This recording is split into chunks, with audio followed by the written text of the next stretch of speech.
Nairobi, c'est la capitale du Kenya et fort logiquement, cette grande tour s'appelle le Kenyatta Center, c'est le poumon du safari.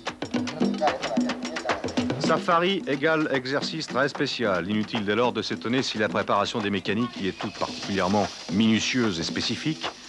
Dans un safari normal de disposer d'un pare-buffle, ça ne sert pas uniquement qu'au buffle d'ailleurs. Accessoirement, on le constate, ça sert de véritable seconde carrosserie. Ceci si des fois Mark Wallen ne reconnaissait pas sa voiture. Et que dire des suspensions spécialement renforcées? 5000 km de piste, il n'y a pas là de quoi franchement s'étonner. Les organismes souffrent et une mécanique au Kenya, c'est non seulement un être humain, mais en plus un être humain fort délicat.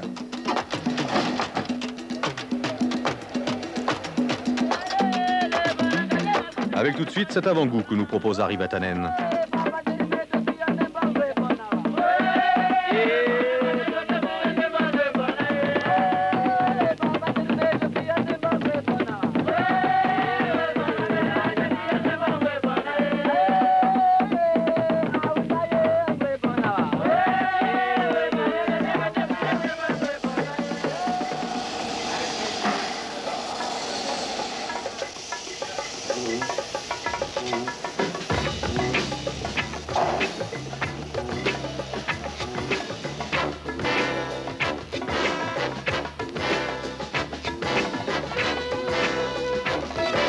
Inutile de dire que Audi a bien préparé son coup aussi. Un ingénieur n'a plus le droit d'avoir ou le mal de l'air ou le vertige. Quant à celle-ci, il faudra lui régler les phares.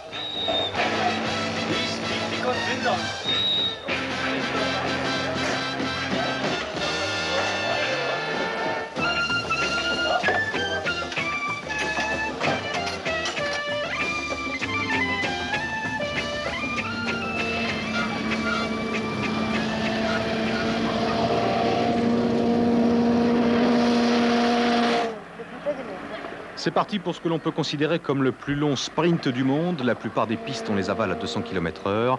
L'erreur d'inattention est tout aussi l'ennemi que la poussière.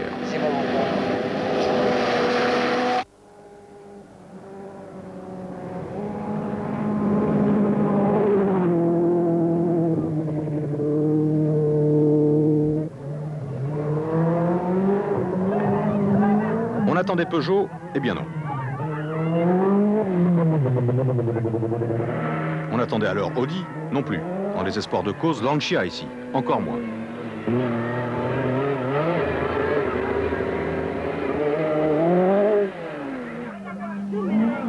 Alors si ce n'est donc Peugeot, Audi ou Lancia, ce sera donc Nissan. On approche de la vérité.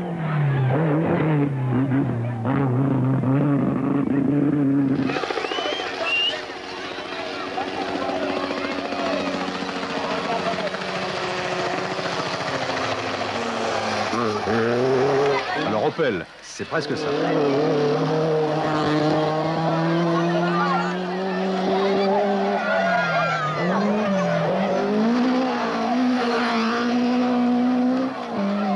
Il ne reste plus que Toyota, et c'est gagné. Songez qu'à l'issue de la première étape, on trouvait dans l'ordre une Toyota, une Opel, une Nissan, encore une Toyota, encore une Nissan et encore une Opel.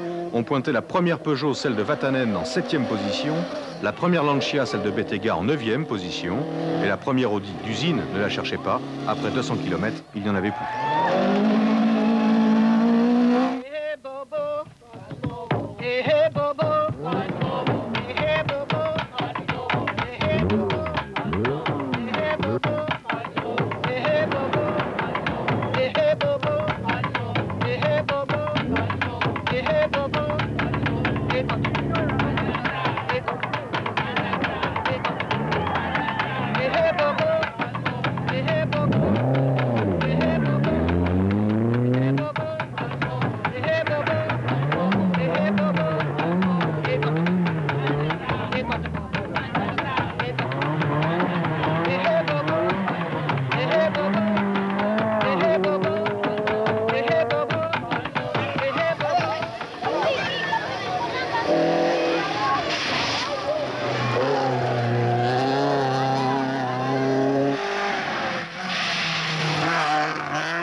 Les grands-mères avaient donc d'entrée commencé à dicter leurs lois et personne ne parviendra à leur contester, un tant soit peu, leur supériorité africaine.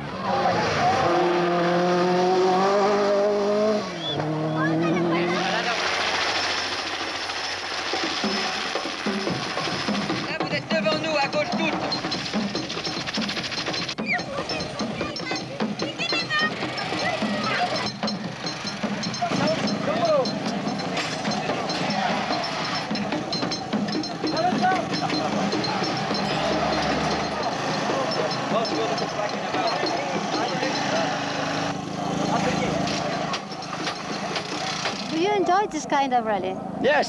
C'est bien de courir des rallyes différents. Les rallyes ne doivent pas être tous les mêmes. C'est bien agréable de connaître quelque chose de spécial. Pas trop dangereux ces routes ouvertes? Non, ici vous devez être assez prudent et quand vous n'oubliez pas ça, eh bien c'est OK.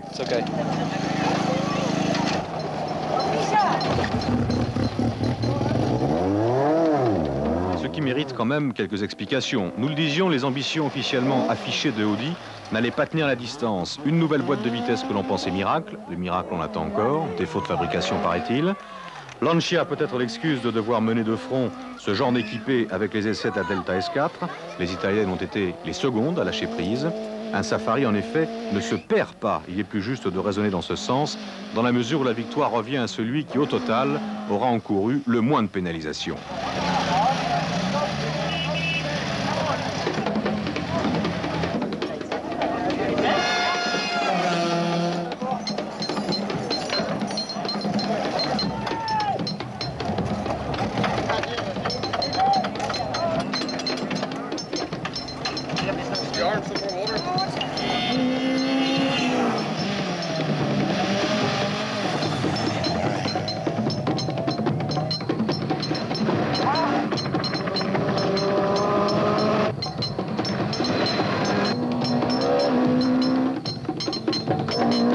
Mais le dénouement s'est quand même fait attendre. À la fin de la seconde étape de Toyota, et il n'en était pas encore tout à fait question, il était plutôt question d'Opel avec le vétéran Aaltonen qui devra remettre à l'année prochaine un éventuel triomphe. Il aura alors 48 ans et 23 participations. Il est patient, le bougre.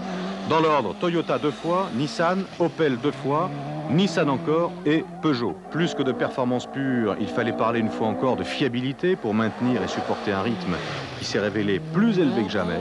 Ce sont les grands-mères qui détenaient la bonne recette. Comme quoi, même au Kenya, les meilleures soupes se font toujours dans les vieilles marmites, sauf le respect que l'on doit à nos grands-mères.